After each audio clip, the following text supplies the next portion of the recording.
परमेश्वरଙ୍କ अति आश्चर्य नामर गौरव हेउ। आज पुणी थोरे आपण मानक सम्मुखरे गोटे छोट विषय नहीं आसवाई प्रभु मते अनुग्रह कले। एथिर मते मो परमेश्वर को धन्यवाद दिए। प्रिय प्रभुंक लोक माने प्रभु आम मान को दिन प्रतिदिन तांको पक्ष तेले आम मान को आवरी नेउछंती। कौन सी प्रकार समस्यार सम्मुखीन होगा देना एपर्यंत जीवित मान मध्य गणना कले आ सुरक्षित भाव मान को रखी अच्छा। एमते मु परमेश्वर को धन्यवाद दिए एवं आपण मान को मध्य मु प्रेज लॉर्ड जनाए। प्रिय प्रभुंक लोक माने आज मो जो विषय आपण मान सम्मुख रखा इच्छा करे से विषय है जीशु ख्रीष्ट कहीं जन्म ग्रहण कले। जीशु ख्रीष्ट कहीं जन्म ग्रहण कले। ए जगत को जीशु ख्रीष्ट कहीं आसिले ए विषय आम मान को निहाती जानवा को पड़ो कि वास्तव में जीशु ख्रीष्ट कहीं जन्म ग्रहण कले। प्रिय प्रभुंक लोक माने आज ए वीडियो द्वारा आम मैंने केतोटी विषय द्वारा आम मैंने जानिबा कि जीशु ख्रीष्ट कहीं जन्म ग्रहण कले। आसंतु आम मैंने देखा प्रथम विषय जहाँ के लिखा जाए माथ्यू लिखित सुसमाचार तार 1 अध्याय तार 21 पद लिखा जाए से पुत्र प्रसव करिवे आउ तुमे माने ताहांको नाम जीशु देव कारण से आपना लोक को सेमानकर समस्त पापर परित्राण करिवे। Praise the Lord, hallelujah. प्रिय प्रभुंक लोक माने जीशु ख्रीष्ट कहीं जन्म ग्रहण कले एई स्थान रे आमे माने देखिबा को पाओ कि आपना लोकंकर समस्त पापर परित्राण करिबा पाए जीशु ख्रीष्ट जन्म ग्रहण कले। आज आपण मानक पाए आज मो पाए जीशु ख्रीष्ट आज जन्म ग्रहण कले आमनकर समस्त पापर परित्राण करबा पाए। जीशु ख्रीष्ट समस्त पापर परित्राण करबा निमंते जन्म ग्रहण कले। जदि आमे माने यूहन्ना लिखित सुसमाचार तार 3 अध्याय तार 16 पद जदि आमे देखिबा कारण ईश्वर जगत को एड़े प्रेम कले जे से अपना अद्वितीय पुत्र को दान कले। आज पिता परमेश्वर आम मान अद्वितीय पुत्र को प्रेरण कले जेपरि आम माने पापर परित्राण पाइबा पापर आम माने जेपरि उद्धार पाई परिबा पापर आम माने विनष्ट न हेबा पापर माने परित्राण पाइबा एथिर मते जीशु ख्रीष्ट को ईश्वर पठाइले।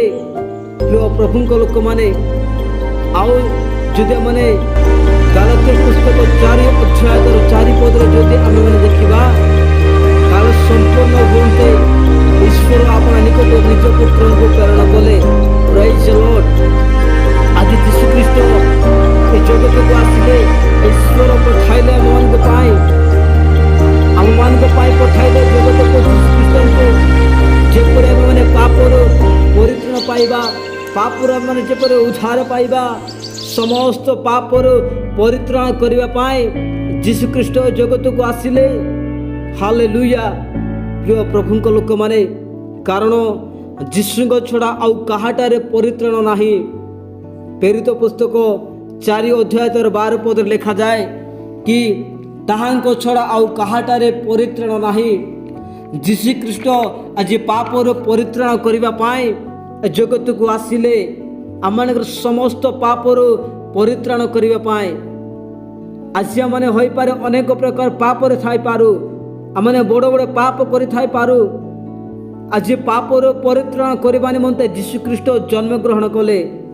आज आम मान को पापर परित्राण करबा पाए जीशु ख्रीष्ट जन्म ग्रहण करि अछंती।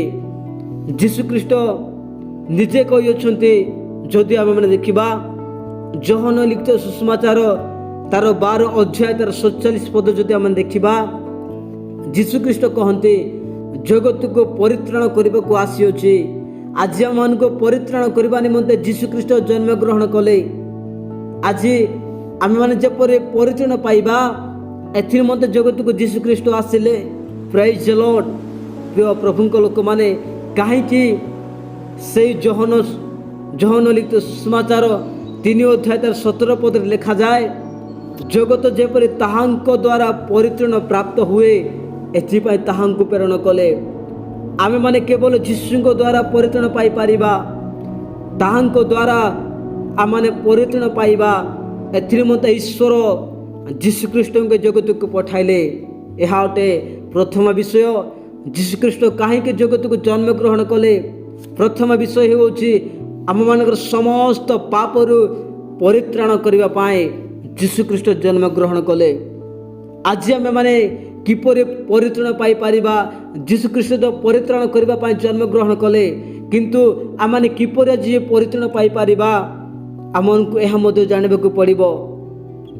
आसतु आम देखा आम मैंने कहीं परित्राण पाइबा। नंबर 1 अनुताप, मन परिवर्तन और बाप्तिस्म, जहाँ कि लिखा जाए प्रेरित पुस्तक 2 अध्याय 38 पद लिखा जाए आम मैंने अनुताप कले, मन परिवर्तन कले, आम मैंने बाप्तिस्म नेले परित्राण पाई पारिबा।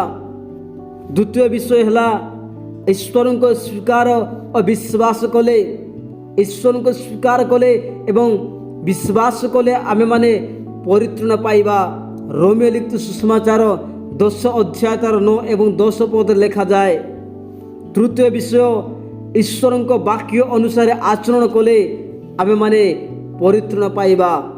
जाको पुस्तक 1 अध्याय 21 25 पद जाए।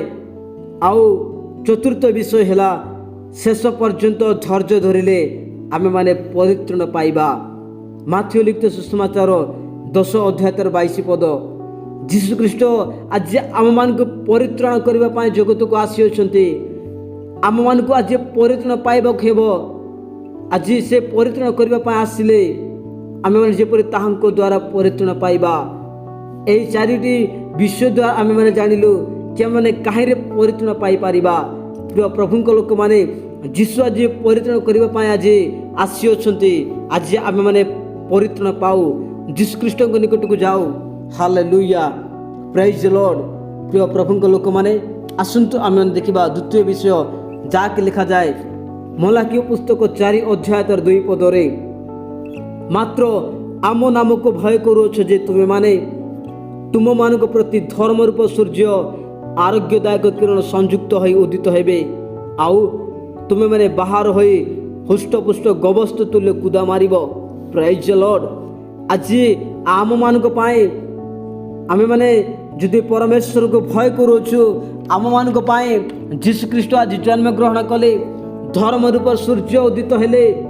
जदि आम पिता परमेश्वर को भय करुचु आज से जीशुख्रीष्ट धर्म रूप सूर्य अटंते। इंग्राजी तर्जमार लिखा जाए द सन ऑफ राइजियसनेस, धार्मिकतार सूर्य। आज से जीशुख्रीष्ट अटंते धार्मिकतार सूर्य। प्रिय प्रभु लोक माने आज जदि आम अंधकार आम बसवास करुचु, आज जदि आम अंधकार गमनागमन करुचु, जीशुख्रीष्ट आज आलोक देवा निमंते जगत को आसिले। जीशुख्रीष्ट जो ग्राम को गले माथ्यू लिखित सुसमाचार अनुसार माथ्यू लिखित सुसमाचार तार 4 अध्याय 16 पद जदि आम देखा जीशुख्रीष्ट सबुलून देश और नप्ताली देश समुद्र निकटवर्ती और जर्दनर अपर पार्श्वस्थ विजाति मान गालिले अंधकारवासी लोक महाआलोक दर्शन कले। आउ मृत्युर अंचल और छारे अवस्थित लोकों निमंते आलोक उदित है। Praise the Lord. आज प्रिय प्रभु लोक माने आज जो मैंने आज जदि अंधकार अच्छा आज आपण एवं मुझे अंधकार अच्छु जीशुख्रीष्ट आज आलोक देवा निमंते जन्म ग्रहण कले। आज मृत्युर बसवास कर लोक मानू आज आलोक देवा निमंते जन्म ग्रहण कले जीशुख्रीष्ट। यह अटे द्वितीय विषय। जदि आम मैंने देखा जिसाया पुस्तक 9 अध्याय 2 पदरे यह स्थान एपरि भाव लिखा जाए जो गोष्ठी अंधकार भ्रमण कले से माने महाआलुओ देखी अछंती। जो माने मृत्यु छारूप देश रे बास कले से मानक ऊपर दीप्ति उदित होइछि। प्रिय प्रभु लोक माने हालेलुया। आज जीशुख्रीष्ट आज अंधकार गमनागमन करुवा लोक मानू आज आलोक देवा निमंते जन्म ग्रहण कर। आज जदि आम अंधकार बसवास करुचु आम जीशु निकट को फेरे जाओ। जीशु आज आलोक देवा निमंते जन्म ग्रहण कले। यह अटे द्वितीय विषय। जीशुख्रीष्ट महाआलोक अटंती, धर्म रूप सूर्य अटंती। आज अंधकार लोक मानू ଆଲୋକ ଦେବା ନିମନ୍ତେ ଯୀଶୁଖ୍ରୀଷ୍ଟ ଜନ୍ମଗ୍ରହଣ କଲେ। ଆସନ୍ତୁ ଆମେମାନେ ଦେଖିବା ତୃତୀୟ ବିଷୟ, ଯାହାକି ଲେଖାଯାଏ ଯୋହନ ଲିଖିତ ସୁସମାଚାର ତାର 10 ଅଧ୍ୟାୟ ତାର 10 ପଦରେ ଲେଖାଯାଏ, ଚୋର କେବଳ ଚୋରି, ବଧ ଓ ବିନାଶ କରିବା ନିମନ୍ତେ ଆସେ, ସେମାନେ ଯେପରି ଜୀବନ ପାଆନ୍ତି ଓ ପ୍ରଚୁର ଭାବରେ ପାଆନ୍ତି, ଏଥି ନିମନ୍ତେ ମୁଁ ଆସିଅଛି। ପ୍ରେଜ୍ ଦ ଲର୍ଡ। ଆଜି ଯୀଶୁଖ୍ରୀଷ୍ଟ କାହିଁକି ଜଗତକୁ ଆସିଲେ? ଏହି ସ୍ଥାନରେ ଆମେମାନେ ଦେଖିବାକୁ ପାଉ କି ଆମେମାନେ ଯେପରି ଜୀବନ ପାଇବା, ପ୍ରଚୁର ଭାବରେ ଯେପରି ଆମେ ଜୀବନ ପାଇବା, ଏଥି ନିମନ୍ତେ ଯୀଶୁଖ୍ରୀଷ୍ଟ ଜଗତକୁ ଆସିଲେ। ହାଲେଲୁୟା। ଯୀଶୁଖ୍ରୀଷ୍ଟ ଜୀବନ ଦେବା ନିମନ୍ତେ ଜଗତକୁ ଆସିଲେ। ଏହା ଅଟେ ତୃତୀୟ ବିଷୟ। ଆସନ୍ତୁ ଆମେମାନେ ଦେଖିବା ଚତୁର୍ଥ ବିଷୟ, ଯାହାକି ଲେଖାଯାଏ ଲୁକ ଲିଖିତ ସୁସମାଚାର ତାର 19 ଅଧ୍ୟାୟ ତାର 10 ପଦରେ ଲେଖାଯାଏ, କାରଣ ଯାହା ହଜିଅଛି ତାହା ଖୋଜି ରକ୍ଷା କରିବାକୁ ମନୁଷ୍ୟ ପୁତ୍ର ଆସିଅଛନ୍ତି। ପ୍ରେଜ୍ ଦ ଲର୍ଡ। ହାଲେଲୁୟା। ପ୍ରିୟ ପ୍ରଭୁଙ୍କ ଲୋକମାନେ, ଆଜି ଯୀଶୁଖ୍ରୀଷ୍ଟ ଆସିଲେ ଜଗତକୁ ରକ୍ଷା କରିବା ପାଇଁ। ଯାହା ହଜିଅଛି ତାହା ଖୋଜି ରକ୍ଷା କରିବା ନିମନ୍ତେ ଯୀଶୁଖ୍ରୀଷ୍ଟ ଜଗତକୁ ଆସିଲେ। ଆଉ ଯୀଶୁଖ୍ରୀଷ୍ଟ ନିଜେ କହନ୍ତି, ସେ ଲୁକ ଲିଖିତ ସୁସମାଚାର ତାର 9 ଅଧ୍ୟାୟ ତାର 55 ପଦରେ କହନ୍ତି, ଯୀଶୁଖ୍ରୀଷ୍ଟ କହିଲେ, ମନୁଷ୍ୟ ପୁତ୍ର ମନୁଷ୍ୟମାନଙ୍କର ପ୍ରାଣ ବିନାଶ କରିବାକୁ ନ ଆସି ବରଂ ରକ୍ଷା କରିବାକୁ ଆସିଅଛି। ହାଲେଲୁୟା। ଆଜି ଆମେ ଯଦି ପାପରେ ଆମେ ହଜି ଯାଇଅଛୁ, ପାପରେ ଯଦି ଆମେ ପଡ଼ି ଯାଇଅଛୁ, ପାପରେ ଆମେ ଲିପ୍ତ ହୋଇଯାଇଅଛୁ, ଆଜି ଯୀଶୁଖ୍ରୀଷ୍ଟ ସେଥିରୁ ଆମକୁ ରକ୍ଷା କରିବା ପାଇଁ ଯୀଶୁଖ୍ରୀଷ୍ଟ ଆସିଲେ, ଜଗତକୁ ଜନ୍ମଗ୍ରହଣ କଲେ ରକ୍ଷା କରିବା ପାଇଁ। ହାଲେଲୁୟା। ପ୍ରିୟ ପ୍ରଭୁଙ୍କ ଲୋକମାନେ, ଏଥି ନିମନ୍ତେ ଆମମାନଙ୍କୁ ଆଜି ଯୀଶୁଖ୍ରୀଷ୍ଟଙ୍କୁ ସ୍ୱୀକାର କରିବାକୁ ହେବ। ଆଜି ଆମକୁ ଯୀଶୁଙ୍କୁ ହୃଦୟରେ ସ୍ଥାନ ଦେବାକୁ ହେବ। ଯୀଶୁଖ୍ରୀଷ୍ଟ ଆଜି ଆମକୁ ଖୋଜି ରକ୍ଷା କରିବା ନିମନ୍ତେ ଆସିଲେ। ପ୍ରିୟ ପ୍ରଭୁଙ୍କ ଲୋକମାନେ, ଆଜି ଆମେମାନେ ଏ 4ଟି ବିଷୟ ଦ୍ୱାରା ଆମେମାନେ ଜାଣିପାରିଲୁ କି ଯୀଶୁଖ୍ରୀଷ୍ଟ କାହିଁକି ଜନ୍ମଗ୍ରହଣ କଲେ, ଏ ଜଗତକୁ କାହିଁକି ଆସିଲେ। ମୁଁ ପୁନର୍ବାର ଆପଣମାନଙ୍କୁ କହିବା ପାଇଁ ଚାହେଁ, ଜଗତକୁ କାହିଁକି ଯୀଶୁଖ୍ରୀଷ୍ଟ ଜନ୍ମଗ୍ରହଣ କଲେ। ପ୍ରଥମ ବିଷୟ, ପାପରୁ ପରିତ୍ରାଣ କରିବା ପାଇଁ। ସମସ୍ତ ପାପରୁ ଆଜି ଆପଣମାନଙ୍କର ଏବଂ ମୋର ଯେଡ଼େ ବଡ଼ ସମସ୍ୟା, ଯେଡ଼େ ବଡ଼ ପାପ ହେଉନା କାହିଁକି, ଆଜି ଯୀଶୁଖ୍ରୀଷ୍ଟ ପାପରୁ ପରିତ୍ରାଣ କରିବା ପାଇଁ ଜନ୍ମଗ୍ରହଣ କଲେ। ଦ୍ୱିତୀୟ ବିଷୟ, ଆଲୋକ ଦେବା ନିମନ୍ତେ। ଯଦି ଆମେମାନେ ଆଜି ଅନ୍ଧକାରରେ ବସବାସ କରୁଅଛୁ, ଯୀଶୁଖ୍ରୀଷ୍ଟ ଅନ୍ଧକାର ଲୋକମାନଙ୍କୁ ଆଜି ଆଲୋକ ଦେବା ନିମନ୍ତେ ଜନ୍ମଗ୍ରହଣ କଲେ। ତୃତୀୟ ବିଷୟ, ଆଜି ଜୀବନ ଦେବା ନିମନ୍ତେ ଯୀଶୁଖ୍ରୀଷ୍ଟ ଜନ୍ମଗ୍ରହଣ କଲେ। ଚତୁର୍ଥ ବିଷୟ, ରକ୍ଷା କରିବା ନିମନ୍ତେ ଯୀଶୁଖ୍ରୀଷ୍ଟ ଜନ୍ମଗ୍ରହଣ କଲେ। ପ୍ରିୟ ପ୍ରଭୁଙ୍କ ଲୋକମାନେ, ଏଥି ନିମନ୍ତେ ଆମମାନଙ୍କୁ ଯୀଶୁଖ୍ରୀଷ୍ଟଙ୍କୁ ହୃଦୟରେ ସ୍ଥାନ ଦେବାକୁ ହେବ। ଯୀଶୁଖ୍ରୀଷ୍ଟ ଏଥି ନିମନ୍ତେ ଆମମାନେ ଈଶ୍ୱରଙ୍କୁ ଆମମାନେ ସ୍ୱୀକାର କରିବା, ଯୀଶୁଙ୍କୁ ଆମମାନେ ସ୍ୱୀକାର କରିବା। ପ୍ରିୟ ପ୍ରଭୁଙ୍କ ଲୋକମାନେ, ଏଥି ନିମନ୍ତେ ଆସୁ ଆମେମାନେ ଯୀଶୁଙ୍କ ନିକଟକୁ ଫେରିଯାଉ। ଯୀଶୁଖ୍ରୀଷ୍ଟ ଏ ଜଗତକୁ ଆସିଲେ ପରିତ୍ରାଣ କରିବା ପାଇଁ। ଆଜି ଆମେମାନେ ଏ ଭିଡ଼ିଓ ଦ୍ୱାରା 4ଟି ବିଷୟ ଦ୍ୱାରା ଆମେମାନେ ଜାଣିପାରିଲୁ କି ଯୀଶୁଖ୍ରୀଷ୍ଟ କାହିଁକି ଜନ୍ମଗ୍ରହଣ କଲେ। ଏଥି ନିମନ୍ତେ ଆସୁ ଆମେମାନେ ଯୀଶୁଙ୍କ ନିକଟକୁ ଫେରିଯାଉ, ପାପରୁ ପରିତ୍ରାଣ ପାଉ, କାରଣ ଯୀଶୁଖ୍ରୀଷ୍ଟ ଆମମାନଙ୍କୁ ପରିତ୍ରାଣ କରିବେ ଏବଂ ଯୀଶୁଖ୍ରୀଷ୍ଟ ଆମମାନଙ୍କୁ ସ୍ୱର୍ଗ ରାଜ୍ୟରେ ନେବେ। ପ୍ରଭୁ ଆମମାନଙ୍କୁ ସାହାଯ୍ୟ କରନ୍ତୁ, ଆମମାନେ ଯେପରି ଯୀଶୁଙ୍କୁ ସ୍ୱୀକାର କରିବା, ପରିତ୍ରାଣ ପାଇବା ଏବଂ ସେ ସ୍ୱର୍ଗ ରାଜ୍ୟ ନିମନ୍ତେ ଆମେମାନେ ପ୍ରସ୍ତୁତ ହେବା। ସମସ୍ତଙ୍କୁ ପ୍ରେଜ୍ ଦ ଲର୍ଡ।